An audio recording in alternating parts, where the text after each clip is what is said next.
¿Cómo están, amigos?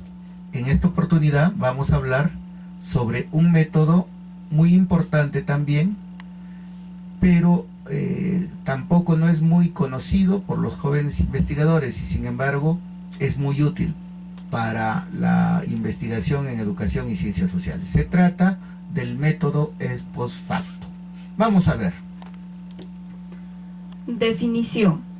El método ex post facto es el camino que toma un investigador cuando requiere hacer un estudio retrospectivo, en el que una de las variables está presente y el investigador tiene razones para suponer que la variable independiente ya actuó.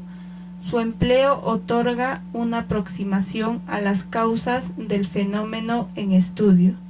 El método ex post facto es pues un método regresivo.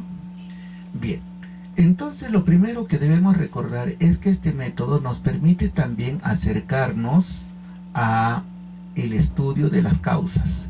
Sin embargo, este método no es un método experimental, sino que está dentro de los métodos descriptivos. Pero, a diferencia del método descriptivo en su forma más conocida y más genérica, que no permite un acercamiento real a las causas de los fenómenos, este método sí nos acerca a las causas, aunque no nos permite aseverarlas. Ahora bien, ¿cuándo se emplea este método? Cuando nosotros tenemos razones para suponer que una de las variables, la variable que consideramos independiente, ya actuó, es decir, está en el pasado, mientras que la dependiente está en el presente.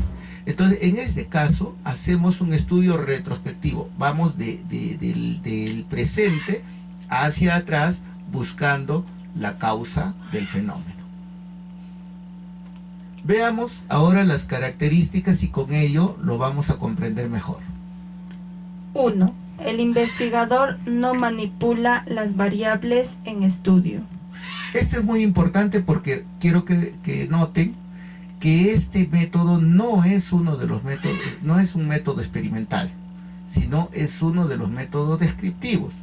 No se manipula la variable, se la estudia, se busca las causas a partir de una observación del presente hacia atrás, pero no se manipulan variables. Esa es la diferencia central con el método experimental. Vamos.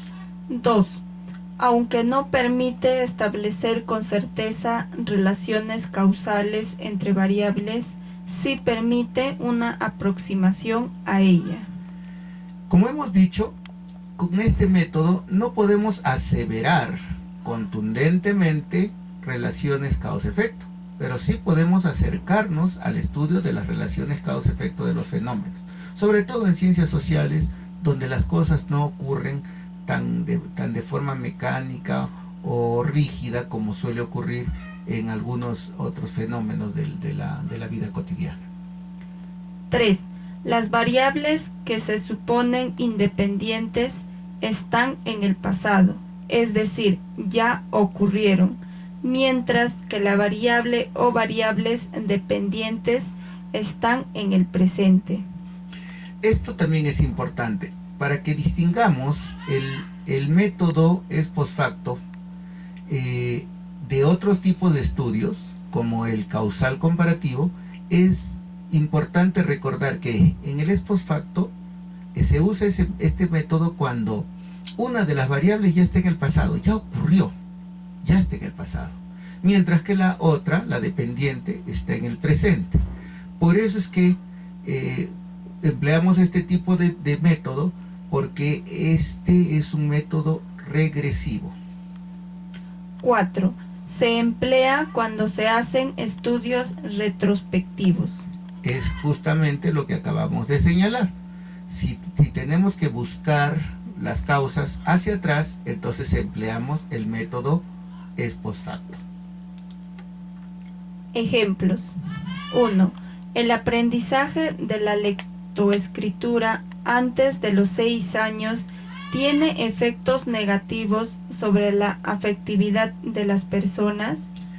Este es un ejemplo que he tomado adrede porque el Ministerio de Educación peruano insiste en señalar que los niños no deberían aprender a leer y escribir antes de los 6 años porque va a tener efectos negativos sobre su afectividad o su vida afectiva.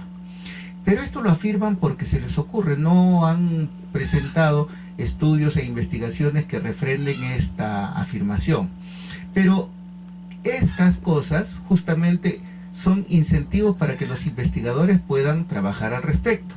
Entonces, hay un estudio muy interesante de la doctora Núñez, en el que ella, empleando este diseño, ¿qué hizo? Tomó una muestra de personas que habían aprendido a leer y a escribir antes de los 6 años, que ingresaron a la primaria antes de los 6 años, pero que ahora eran adultos, algunos estudiantes universitarios, otros egresados de la universidad y otros profesionales. Entonces, lo que hizo es estudiar la vida afectiva, cognitiva, sus relaciones sociales, sus habilidades sociales de esas personas aquí y ahora. ¿Ve? Entonces, eso es la variable que está en el presente. Y se fue a buscar en su pasado. Y el pasado de esas personas era que todas habían ingresado a la escuela y habían aprendido la lectoescritura antes de los 6 años. Entonces, cuando encontró que esas personas, la mayoría de las personas, tenía un desarrollo afectivo, cognitivo y social igual o similar al que tenían las personas que no habían ingresado a esa edad a la escuela y aprendieron la lectoescritura después, lo que estaba probando es que esa afirmación de que aprender a leer y a escribir antes de los 6 años afecta o hace daño a la afectividad de la gente es una afirmación falsa. 2. Las personas que proceden de hogares violentos tenderán a formar hogares en el que se ejerce la violencia. Esto también es una afirmación que va muy en boga, sobre todo con esto de la violencia en los hogares, ¿no es cierto? Entonces, imaginemos que un investigador quiere hacer un estudio de esto. Por supuesto, difícil sería, aunque no imposible, por cierto, agarrar a una familia, a familias que están ahora ejerciendo violencia, seguirlas hasta que sus miembros formen sus propios hogares y esperar a ver si en esos hogares nuevos se ejerce la violencia. Eso sería un estudio longitudinal de los cuales nos ocuparemos más adelante. Pero, ¿qué hace un investigador aquí y ahora? Lo que puede hacer es buscar un grupo de hogares en los que se ejerce la violencia y observar si en ese grupo de hogares en los que se ejerce la violencia, sus miembros proceden también de hogares donde se ejerció la violencia cuando eran pequeños. Entonces podría intentar probar su hipótesis mediante ese estudio, que como vemos, toma el hecho de la realidad aquí y ahora, los hogares en los que se ejerce la violencia aquí, pero busca cómo ha sido el pasado de los miembros de esos hogares y con ello intenta probar su hipótesis. Veamos un tercer ejemplo. Las primeras experiencias amorosas influyen en la felicidad conyugal de los matrimonios. En este caso también podemos emplear el método ex post facto.